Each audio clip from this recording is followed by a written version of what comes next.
TV, safety for all. السلام علیکم ورحمۃ اللہ وبرکاتہ. الحمدللہ رب العالمین والصلاة والسلام علی اشرف الانبیاء والمرسلین وعلی آلہ واصحابہ اجمعین ومن تبعہم بإحسان الی یوم الدین. ہم لوگ ایک ایسے زمانے میں گزر رہے ہیں کہ ڈے منانے کا بڑا رواج ہو گیا ہے. ڈے، برتھ ڈے، کیا گڈ فرائیڈے اور مدر ڈے، پتہ نہیں فادر ڈے ہے کہ مدر ڈے تو ہے، مدر ڈے. اور اب ایک یوتھ ڈے آیا ہوا ہے، یوتھ ڈے. یہ جتنے ڈے منائے جاتے ہیں، اسلام میں کوئی ڈے منانے کا تصور نہیں ہے، نہ برتھ ڈے کا. اور کچھ لوگ کیا کہتے ہیں میرج ڈے، برسی. یہ جتنے ڈے منائے جاتے ہیں سب یہود و نصارہ کے گڑھے ہوئے پلان ہیں. بلکہ ہونا یہ چاہیے کہ یہ یوتھ ڈے منا کر کے، یعنی سال میں صرف ایک مرتبہ نوجوان اپنی نوجوانی پر غور و فکر کرے، یہ سب سے بڑی گمراہی ہے. یہاں تو ہونا چاہیے کہ ایک نوجوان 24 گھنٹے اپنے جوانی کے بارے میں سوچتا رہے. کیوں؟ کس بنا پر؟ چونکہ انسان کو اللہ نے زندگی دی ہے، لَتَرْقَبُنَّ طَبَقًا عَنْ طَبَقٍ.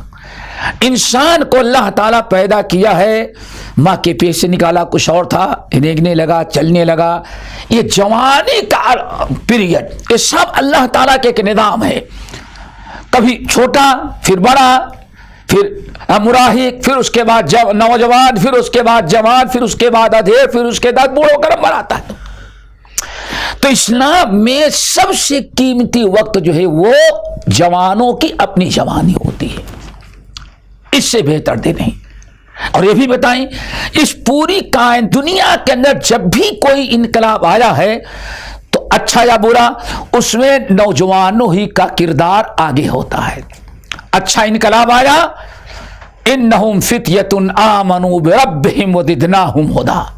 چند نوجوان تھے، ایمان لائے، دعوت کا کام کیا، پورے ملک میں اسلام عام کرنے کی کوشش کی. لیکن پورے ملک کے لوگوں نے جب قتل و غارت، قتل کرنے کا فیصلہ کیا تو بیچارے چلے گئے، ایک غار کے اندر چھپ گئے. 309 سال تک وہاں غار میں اللہ نے ان کو سلایا، دنیا کی کوئی خبر نہیں. اور اتنے آرام کی نیند دی ان نوجوانوں کو.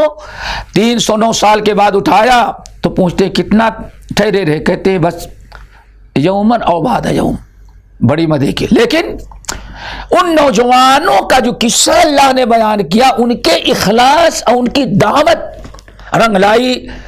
جب آنکھیں کھولی تو پورا ملک مسلمان ہو چکا تھا. تو نوجوان، نبی صلی اللہ علیہ وسلم نے نوجوانوں کی خاص تربیت کی. عمر فاروق اور ابو بکر صدیق رضی اللہ تعالیٰ عنہ نے جب قرآن کو ایک جگہ جمع کرنا چاہا تو ابو بکر سے بڑا عالم کون تھا؟ لیکن یہی ابو بکر، میں بوڑھا ہو رہا ہوں، عمر میں بھی بوڑھا ہو رہا ہوں. تو دونوں نے مل کر کے زید بن ثابت کو بلایا. اور یہ یاد رکھنے کے لائق، زید بن ثابت کو بلایا اور کہا کیا؟ عمر فاروق نے اور ابو بکر صدیق نے، انک رجل شاب. اتنی بڑی قرآن کی خدمت کرنے کے لیے ہم بوڑھوں کا کام نہیں ہے. انک رجل شاب، زید تم نوجوان ہو، قرآن جمع کرو.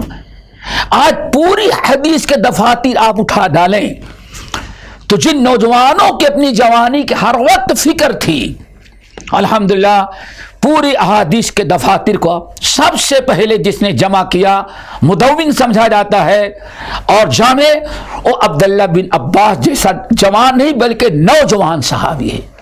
پوری تاریخ آپ پر ڈالیں. اسی لیے ہم نوجوانوں کی نصیحت کرتے ہیں، یہ یوتھ ڈے کا انتظار نہ کریں. آپ اپنے صبح و شام، شب و روز، لیل و نہار، نائٹ ڈے، ہر وقت اپنی جوانی کی فکر کریں کہ آپ کی جوانی کہاں صرف ہو رہی ہے. اللہ اکبر. اسی لیے اللہ رسول نے ارشاد فرمایا، ان اللہ لا یعجب شابن لیس فیہ شبوہ، اللہ تعالیٰ سب سے زیادہ اپنے اس نوجوان بندے سے محبت کرتا ہے کہ نوجوانی میں برائی کا راستہ اختیار نہیں کرتا، نیکی ہی میں اپنی جوانی صرف کرتا ہے۔ اور غالباً اسی لیے قیامت کے دن اللہ رب العالمین 7 خوش نصیب انسانوں کو جو عرش کے سائے میں رکھے گا، ان میں کون ہے؟ وَشَابٌ نَشَأَ فِي عِبَادَةِ رَبِّهِ، او نوجوان جس نے بوڑھے ہو جوانی ختم ہونے کے بعد عبادت نہیں بلکہ جوانی ہی سے عبادت کرنا شروع کر دیا تھا، اس لیے نشوونما اس کی جو ہوئی ہے جوانی کی حالت میں۔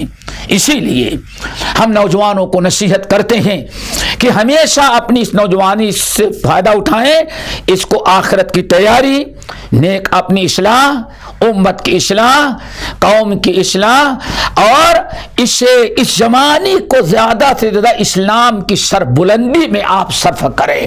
تو سال بھر میں ایک مرتبہ 12 اگست کو کا انتظار نہ کریں، روزانہ ہر وقت ہر لمحہ آپ اس کو خیال رکھیں۔ اسی لیے نبی صلی اللہ علیہ وسلم نے ارشاد فرمایا اگر اس میں کوتاہی ہو گئی تو اللہ رسول نے ارشاد فرمایا وہ 5 سوال جب انسان سے اللہ تعالیٰ کرے گا، ان میں ایک سوال کیا ہوگا؟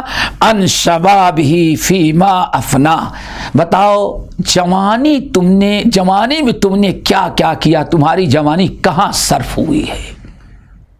برود حشر اگر پسند پوری قیامت کے لیے جب پوچھا جائے گا تو اس کے جواب کے لیے ابھی تیار ہیں کہ اللہ تعالیٰ تو نے جوانی دی، صحت دی، اور ابھی کرونا کی وبا میں تو نے ہمیں بچا لیا، تو ہم نے اس جوانی کو تیری دین کی سربلندی کے لیے، اپنی آخرت کے لیے بنانے کے لیے، اللہ تیری رضا اور تیرا تقرب حاصل کرنے کے لیے میں نے یہ نیک کام اپنے جوانی کو صرف کیا۔